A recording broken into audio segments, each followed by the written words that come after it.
Demon Emperor Chapter 501. Ang nakaraan nalaman ni Dugo, na ang mahal na emperador gustong magpapatay sa kanya. Galing mismo sa bunganga ni Maskaradong Bandido. Hindi niya ito matanggap at nagkaroon siya ng mental block. Tatapusin na siya ni Maskaradong Bandido. Nagpapatuloy. Inatake na siya ni Maskaradong Bandido gamit ang kanyang kalmot. R.I.P. Rest in peace! Mamahinga ka na! Wala nang kalaban-laban si Dugo dahil napuruhan na siya kanina. Hinihintay niya na lang ang kanyang kamatayan. Naputo lang pag-atake ni Maskaradong Bandido kay Dugo dahil may isang pamaypay na tumama sa kamay niya. Sino ba yun? Sabay lumingon sa likod si Maskaradong Bandido. Yung mga anak pala ni Dugo na ililigtas siya. Maskaradong Bandido! Bakit mo sinaktan ang aming general? Maskaradong Bandido! Ngayon sinugatan mo ang aming general! Magbabayad ka! Magkakasunod lumusob kay Maskaradong Bandido ang mga papis para iligtas ang kanilang amain na si Dugo. Putang ina mo ka! Maskaradong Bandido! Kayong mga langgam, wala kayong binatmat sa akin! Dahil gusto niyo nang mamatay, ipapadala ko na kayo sa kabilang mundo! Tanggapin niyo to! Tinamaan ng matitibay na kadena yung tatlo sa mga anak ni Dugo. Samantala, ang unang inaanak na lang ang hindi pa natatamaan ng kadenang bakal. Mamatay kayo! Go to hell! Tatamaan na si unang inaanak sa ulo habang nakanganga at pinagpapawisan na ng malamig. Biglang may sumalo sa kaninang bakal para hindi tamaan ang ulo ni unang inaanak. Habang nakapikit, nabigla si Maskaradong Bandido kung sino ang sumalo ng kaninang bakal. Sina Chupa lang pala, buti dumating na sila kagad, hindi sila na traffic sa daan. Parang saktuhan lang ang dating namin ah. Tama lang pala ang oras ng pagpunta namin dito.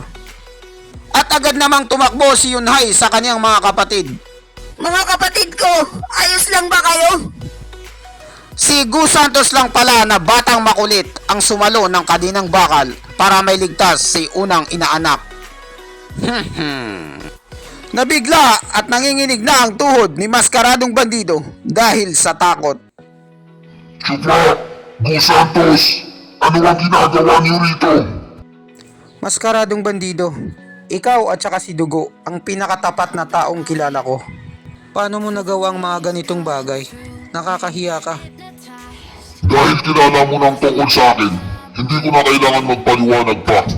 At dapat, alam mo rin, na bilang isang trabador, kailangan mong gawin ang trabaho mo.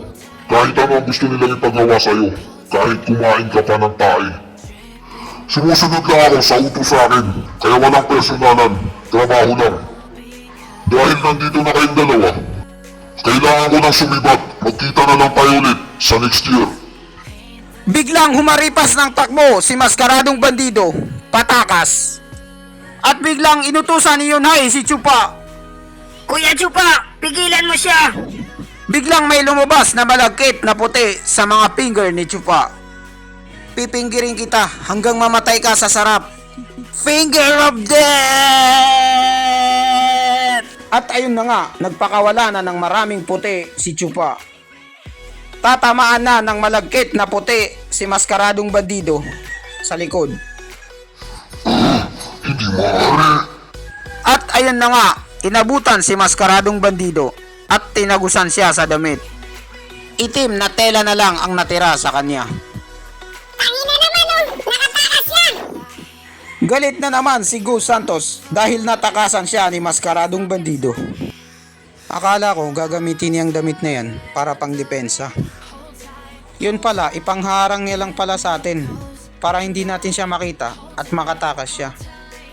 Kung ganon, ang mga espiritong puppet, nagiging invisible ba sila? Oo, naitatago nila ang kanilang katawan. Pero ang kanilang aura ay hindi. Habang lumalakas sila, lalong lumiliit ang kanilang aura at mahirap ito madetect. Pero ang isang dalubhasang kagaya ko, kayang-kaya ko silang madetect. Nagyabang na naman at nagpalabas ng malaking hangin si Chupa kay Gus Santos. Dahil dinistract tayo ni Mascaradong Bandido. Ginamit niya itong pagkakataon para makay Chapuera. Sa susunod, gagamitin ko na itong ilong ko. Isang singhot ko lang, malalaman ko kung nasaan siya. Tingnan na lang natin kung makatakas ba siya sa akin ulit. At bigla silang nakarinig mula sa loob ng General! Kitang-kita mula sa malayo ang lungkot sa mga muka ng mga inaanak ni Dugo. Nung makalapit na si Chupa, nag-request sa kanya agad si Yunhai. Kuya Chupa, pakiusap. Tingnan mo kung ano ng kalagayan ng General. Binigyan ko na siya ng gamot na Robus, pero wala pa rin nangyayari. Lumapit na nga dito si Chupa para tingnan kung ano na ang kalagayan ng General. Ginamit niya na nga ang kanyang spider sense. Ganlaki ang kanyang mga mata dahil sa nakita niya. May isang tinik sa suso ni Dugo at namamaga ito. Pulang-pula. 7th grade, demonic treasure, soul rotting needle. Walang kaalam-alam at walang idea si ikatlong inaanak. 7th grado? Ano yun? Soul rotting needle ay isang demonyong gamit. Tinatarget niya ang kaluluwa mo. Sumasanib ito sa kaluluwa ng target at unti-unti niyang kakainin ang kaluluwa hanggang sa hindi na sila mapaghiwalay.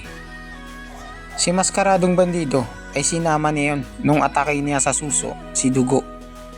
Kahit yung mga demonyong cultivator pa, hindi sila gagamit ng ganito kalupit. Maliban lang kung mortal mong kaaway o kabit ng asawa mo.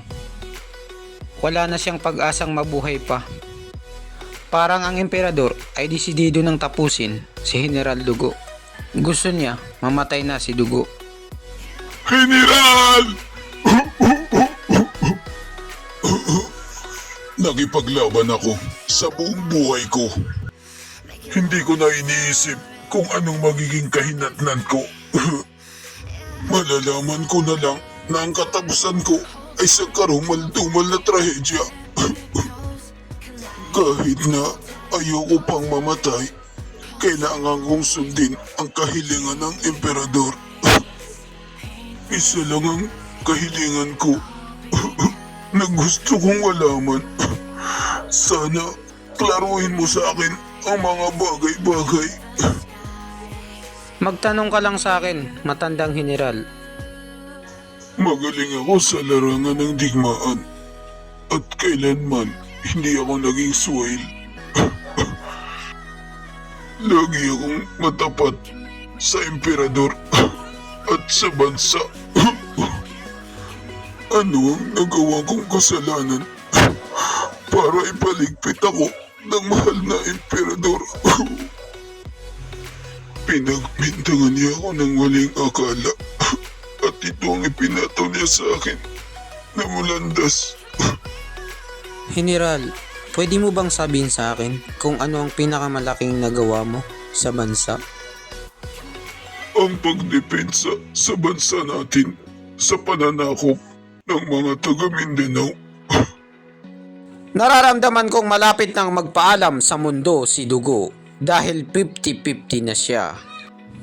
Kung ganon, matandang General, ang mga taga Mindanao, sinubukan ba nilang pumasok sa Luzon mula nang ikaw ay maging commander?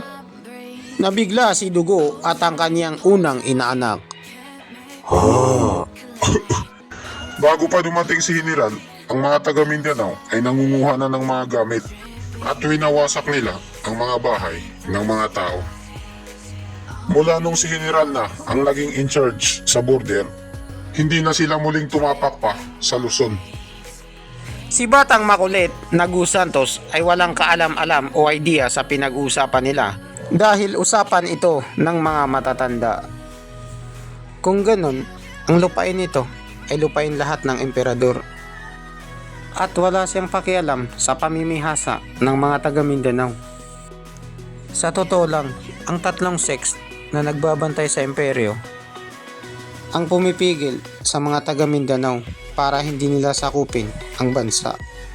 Hanggat walang nababawas sa lupain, lahat ng ito ay pagmamay-ari pa rin ng emperador. Chupa, paano mo nasasabi yan na galing mismo sa bunganga mo?